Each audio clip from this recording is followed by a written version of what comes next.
예, 성도 여러분, 밤새 안녕히 주무셨습니까? 함께 찬양 드리며 하나님 예배자로 나가겠습니다. 387장, 예전 찬송 440장입니다. 멀리 갔더니 처량하고 고나야 회개의 찬송입니다. 387장입니다.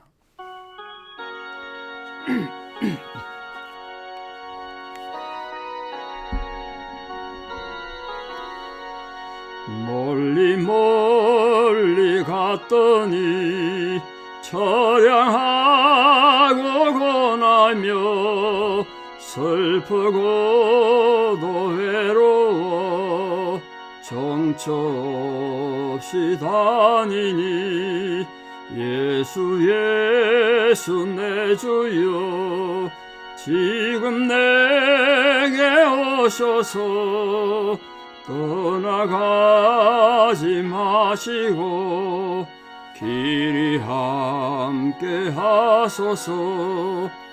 예수 내 주여 마음 아파올 때에 눈물 씻어 주시고 나를 위로하소서. 예수 내 주여 지금 내게 오셔서 떠나가지 마시고 길이 함께 하소서. 다니다가 쉴 때에 쓸쓸한 것만 나도 홀로 있게 마시고 주여 보호하소서. 예수 내 주여 지금 내게 오셔서 떠나가지 마시고 길이 함께 하소서. 아멘.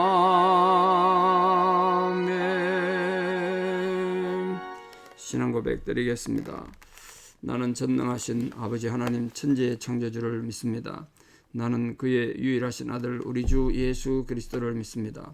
그는 성령으로 잉태되어 동정녀 마리아에게서 나시고 본디오 빌라도에게 고난을 받아 십자가에 못 박혀 죽으시고 장사된 지 사흘 만에 죽은 자 가운데서 다시 살아나셨으며 하늘에 오르시어 전능하신 아버지 하나님 우편에 앉아 계시다가 거기로부터 살아있는 자와 죽은 자를 심판하러 오십니다. 나는 성령을 믿으며 거룩한 공교회와 성도의 교제와 죄를 용서받는 것과 몸의 부활과 영생을 믿습니다. 아멘. 2024년 3월 14일 목요일 새벽입니다. 하나님 주신 말씀 잠언 5장 15절에서 23절입니다. 잠언 5장 15절에서 23절입니다. 잠언 5장 15절 봉독에 올립니다. 너는 네 우물에서 물을 마시며 네 샘에서 흐르는 물을 마시라. 어찌하여 네 샘물을 집 밖으로 넘치게 하며 네 도랑물을 거리로 흘러가게 하겠느냐. 그 물이 내게만 있게 하고 타인과 더불어 그것을 나누지 말라.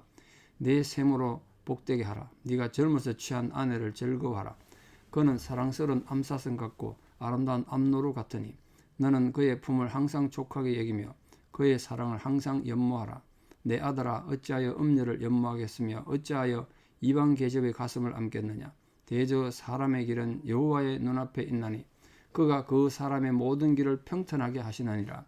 악인은 자기의 악에 걸리며 그 죄의 줄에 매이나니 그는 훈계를 받지 아니함으로 말미암아 죽겠고 심히 미련함으로 말미암아 혼미하게 되느니라. 아멘.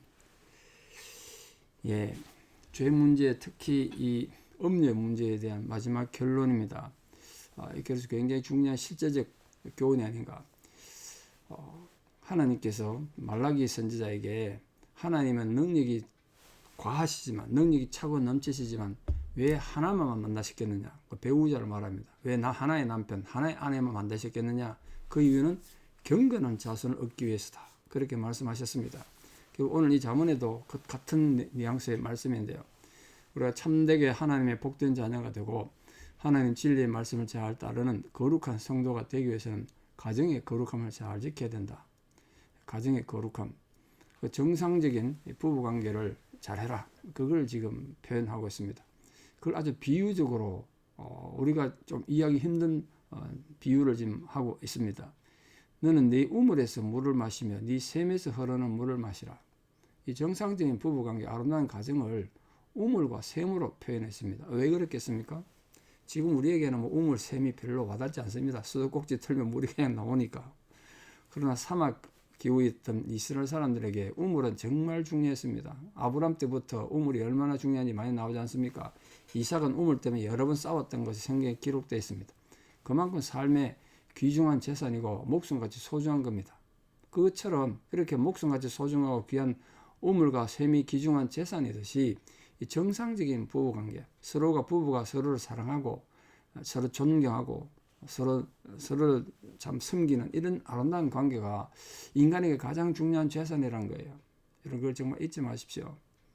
그렇게 하나님께서 주신 정말 중요한 귀중한 재산을 잘 관리하시기 바랍니다. 여러분 우물에 독을 타버리면 우물 전체가 못 먹지 않습니까? 그 우물을 더럽히지 말라는 거예요. 왜 이렇게 우물과 샘에다 비유를 했냐면 정말 순결하고 깨끗한 정숙한 부부관계는 삶에 있어서 정말 우리 물 없으면 못 살잖아요. 그래도 우물처럼 필수적인 것이다. 정말 아름다운 것이다. 그러므로 모든 성도님들은 정상적인 부부관계가 하나님 주신 귀중한 복임을 명심하고 그 복을 지혜롭게 누려라. 그렇게 말하고 있습니다. 지금 뭐 이제 나이 들고 죄송합니다. 상대방 배우자도 하늘나라 갖고 혼자 사시는 분한테는 아무런 의미가 없는 말씀이겠습니다만 보편적으로 주는 하나님 교훈이니까 그렇게 참고하시면 좋겠습니다. 근데 문제는 이제 정상적인 부부관계가 파괴될 때 이 서로를 존중하고 사랑하고 신뢰하는 관계가 파괴되면 어떤 결과를 초래하냐면 부부관계 쌍방이 모두 불행해진다. 지금 그걸 말하고 있습니다. 남편은 남편대로 불행해지고 행복이 없고 참는 기쁨이 없죠. 나가서 엉뚱한 짓 하면. 남편이 그러면 아내가 또 행복해 줄 수 있겠습니까? 아내 또한 파괴된다. 그 파괴되는 모습을 뭐라고 좀 표현했냐면 어찌하여 네 샘물을 집 밖으로 넘치게 하며 네 도랑물을 거리로 흘러가게 하겠느냐. 그러니까 아내가 가정에다 마음을 못 붙이는 거예요. 남편이 나가서 엉뚱한 짓 하니까. 그러니까 서로가 올바른 관계를 이루지 못해서 서로가 파괴된다. 어느 한쪽에만 일방적 손해가 아니라 모두 손해가 된다. 모두.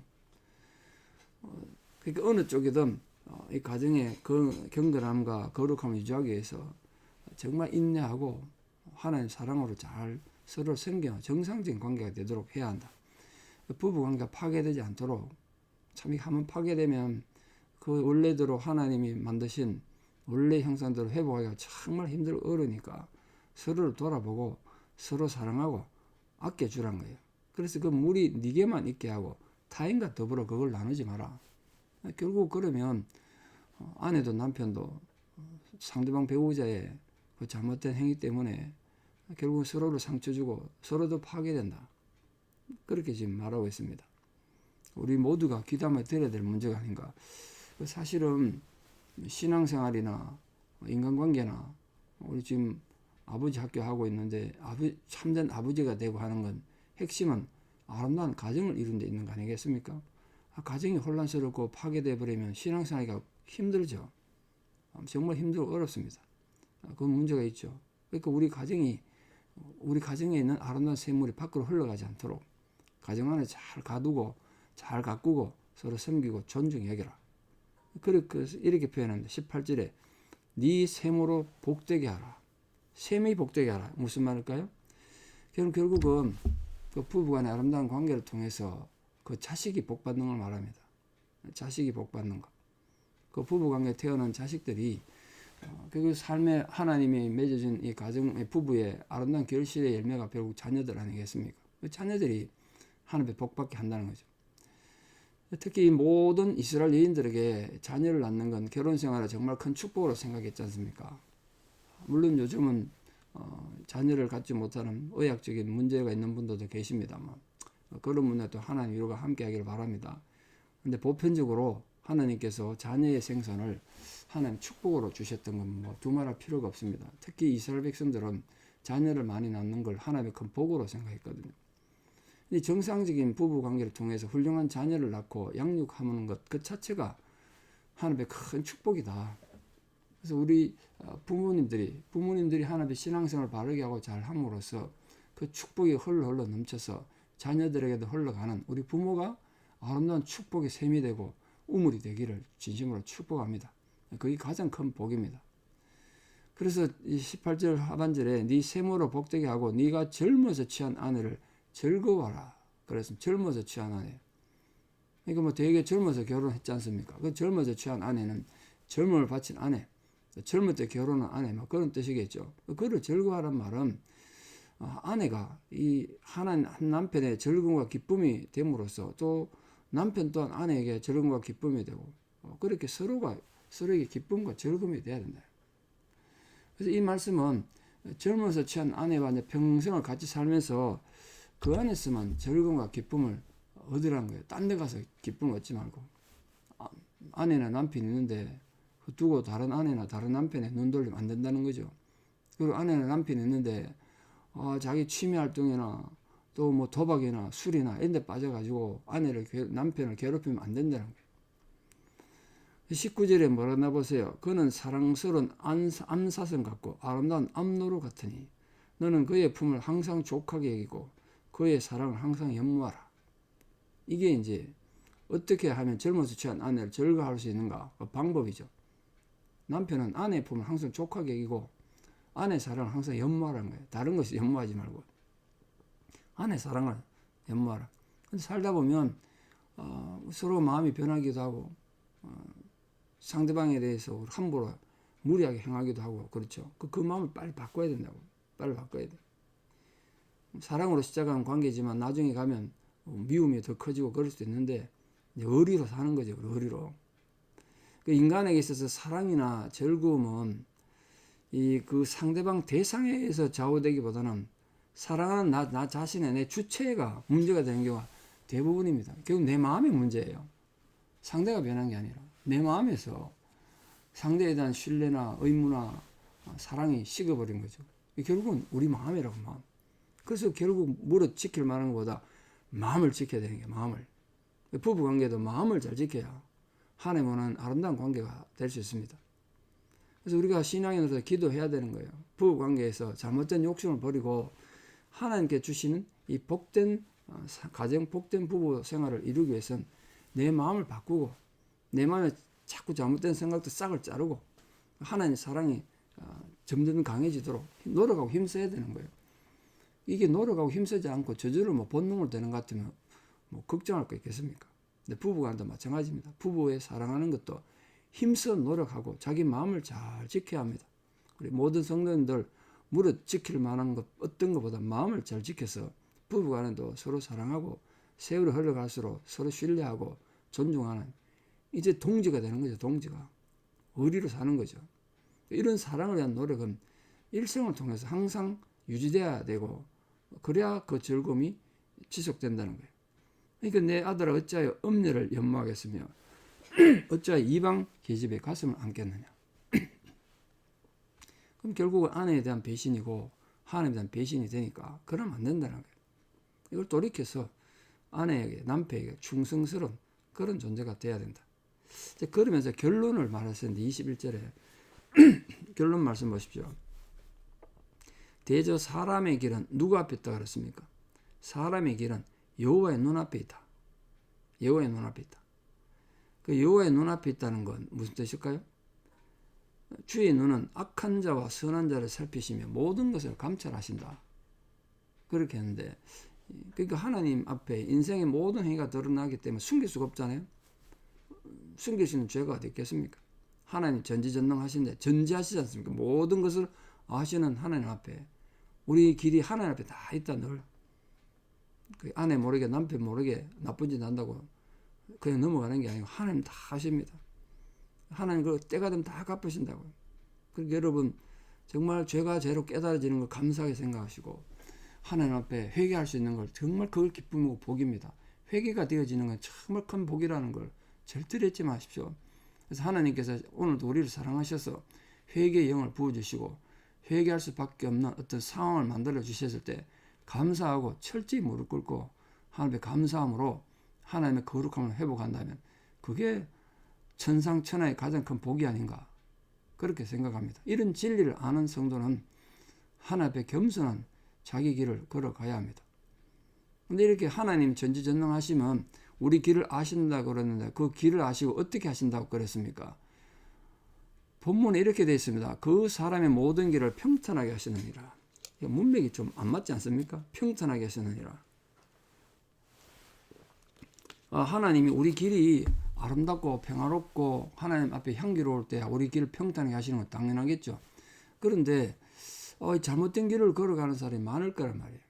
그런 사람들도 하나님 앞에 무조건 평탄하게 한다 그러면 앞뒤 말이 맞지 않잖아요. 그래서 평탄하게 한다는 말이 그 앞에 1이라고 숫자가 되어 있죠. 그 난하주에 보면 그 1을 설명해 놨는데 헤아리시느니라 이렇게 되어 있습니다.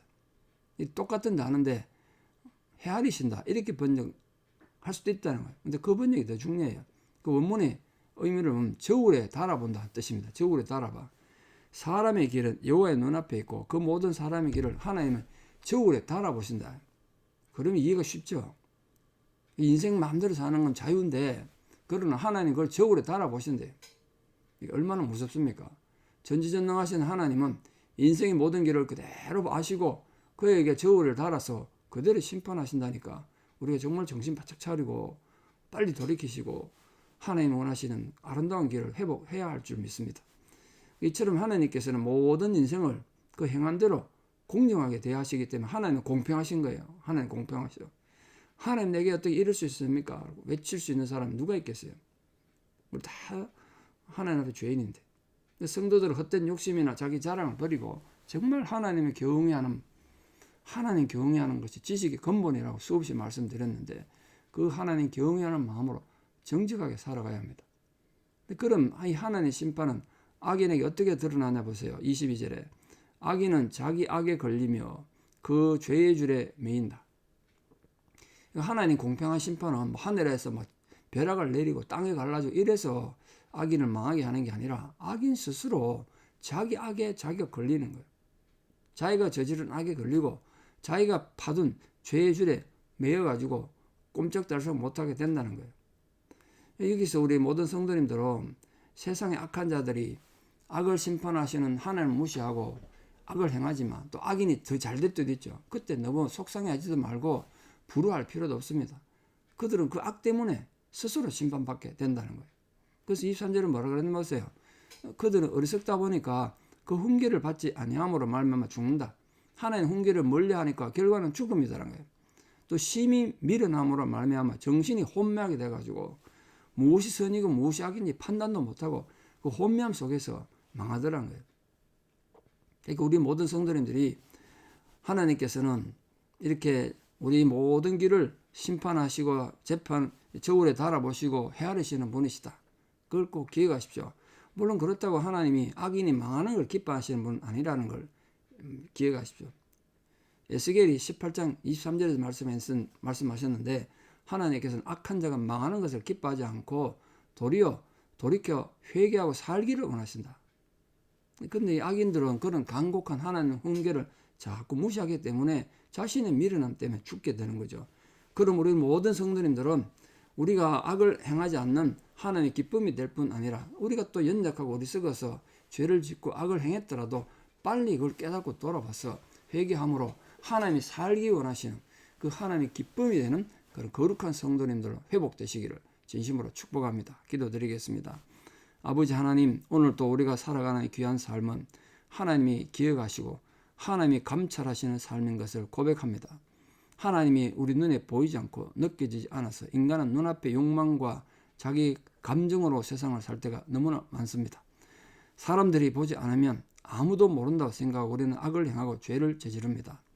그리하여 이 남편과 아내로서의 의무를 다하지 않고 하나님 앞에 악을 행할 때가 많습니다. 주님, 우리가 그런 실수에 혹시나 덫에 빠져 있다면 하나님 깨닫고 돌이켜서 하나님의 기뻐하는 삶으로 빨리 회복될 수 있도록 은혜를 더해 주시고 그 마음에 회개의 영을 부어주셔서 참된 회개가 우리 마음에 일어남으로써 우리 마음이 변화되고 우리 심령이 변화되는 은혜가 있게 하여 주시옵소서. 무릇 지킬 만한 어떤 것보다 마음을 지키라고 말씀하셨는데 우리들이 마음을 잘 지킴으로써 서로 부부간에 남편과 아내가 서로 사랑하고 존경하고 신뢰하고 우리가 육신이 병들어 늙고 병들어도 서로에 대한 사랑과 또 서로 긍휼히 여기는 마음이 깊어져서 하나님이 기뻐하는 그런 아름다운 가정이 되어서 우리 가정이 정말 생명을 잉태하는 아름다운 샘물 그런 우물이 되게 해주시고 그로 통해서 우리 자녀들이 대를 이어 복을 받는 감격적인 은혜가 우리 모든 성도들 가정에 이루어지게 하여 주시옵소서. 이제는 우리 주 예수 그리스도의 은혜와 하나님 아버지의 만극하신 사랑과 성령님의 위로 교통 역사하심이 오늘도 귀한 말씀을 통하여 우리에게 깨닫게 하시고 회개케 하심으로써 하나님의 기뻐하시는 샘물이 되고 우물이 되기를 결단하는 사랑하는 성도님들의 위대한 신앙의 고백 위에 또 우리 모든 가정들을 위해 특별히 아름다운 부부와 그로 인해 주어진 우리 자녀들의 삶이 하나님 앞에 계속 인정받고 참으로 물가의 신경나무처럼 시절을 쫓아 열매 맺는 감격이 있는 우리 자녀들 되기를 소망하고 또 우리 지금도 병상에서 하나님 위로를 간절히 구하는 모든 성도님들 힘겨운 상황 위에 특별히 지금 검사하고 또 이를 수술하고 중요한 하나님 도움이 필요한 어려움 가운데 있는 모든 주의 자녀들 위해 이제부터 영원토록 함께 하시옵기를 간절히 축원하옵나이다. 아멘. 이 사랑하는 성도들 오늘 하루도 믿음으로 승리하시고 하나님의 기뻐하는 기쁨의 삶을 또 살기를 진심으로 축복합니다. 여러분 모두 사랑하고 축복합니다. 내일 또 뵙겠습니다. 감사합니다.